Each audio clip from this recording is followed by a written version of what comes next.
Hello guys, আসসালামু আলাইকুম। চলে আসলাম প্রতিদিনের মতো রান্নার ভিডিও নিয়ে আপনাদের মাঝে। যে যেখান থেকে ভিডিওটা দেখছেন একটা লাইক কমেন্ট শেয়ার দিন, ইনশাআল্লাহ পাশে থাকবেন। আজকে আপনাকে দেখাবো মুরগির কলিজা আলু দিয়ে বুনা। আজকে দেখাবো মুরগির বুনা কলিজা বুনা করবো ইনশাআল্লাহ। আলুটা কুটে নিলাম, মুরগি এখন কলিজাগুলো একটু সুন্দর করে লাড়াচাড়া দিয়ে নিলাম। কড়াইয়ের ভিতরে তেল দিয়ে দিলাম, তেলটা একটু গরম হবে। ইনশাআল্লাহ পেঁয়াজ আদা রসুন এক এক করে দিয়ে দিলাম। এখন হলুদ দিয়ে দিলাম, হলুদের গুঁড়া দিয়ে দিলাম, মরিচের গুঁড়ো দিয়ে দিলাম, লবণ দিয়ে দিলাম। একটু লাড়াচাড়া দিয়ে কষিয়ে নিব। এখন একটু আদা বাটা রসুন বাটা দিয়ে দিলাম। যারা ছটপট তরকারি পাকাতে চান ইনশাল্লাহ আমাদের ভিডিওটা সম্পূর্ণ দেখুন। একটু কষায় টষে নিলাম, মশলাগুলো একটু কষিয়ে নিলাম। এখন একটু হালকা পানি দিয়ে দিব। পানি দিয়ে এখন ঝোলগুলা একবারে কষায় নিব।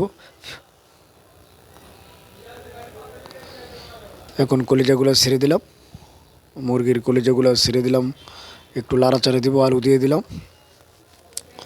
একটু লাড়াচাড়া দিয়ে ইনশাল্লাহ কিছু ডাকনা দিয়ে দিলাম। এখন হ্যাঁ, মোটামুটি দেখেন একটু কালার হয়ে আসছে। যে যেখান থেকে ভিডিওটা দেখছেন একটা লাইক কমেন্ট শেয়ার দিয়ে ইনশাল্লাহ পাশে থাকবেন। একটু লাড়াচাড়া দিয়ে দিলাম। অল্প সময়ের মধ্যে যারা দ্রুত পাক করতে চান ইনশাল্লাহ সম্পূর্ণ ভিডিওটা দেখবেন। আমরা দেখুন আমাদের মোটামুটি তরকারি সিদ্ধ হয়ে গেছে। এখন হালকা একটু পানি দেব। ভিডিওটা দেখতে থাকুন। আপনারা একটা কমেন্ট করে যাবেন, ভালো খারাপ একটা কমেন্ট করে যাবেন। ইনশাল্লাহ সবসময় আপনাদের পাশে থাকতে পারি। একটু হালকা জল দিয়ে দিলাম, জল পরিমাণ মতো দিবেন।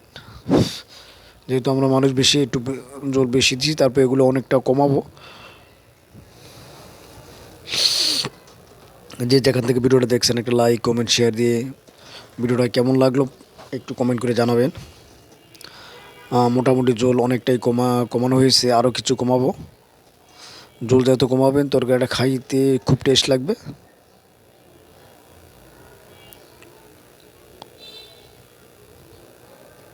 ইনশাল্লাহ প্রতিদিনের মতো আপনাদের প্রতিদিন রান্নার ভিডিওগুলো আমরা যে ইউটিউব পেজে ছাড়ি, ইনশাল্লাহ সবাই ভিডিওগুলো দেখবেন, আমাদের একটু সাহস যোগাবেন। খুব কষ্ট করে ভিডিও করি, ইনশাল্লাহ দেখলে আমাদের সার্থক হয়।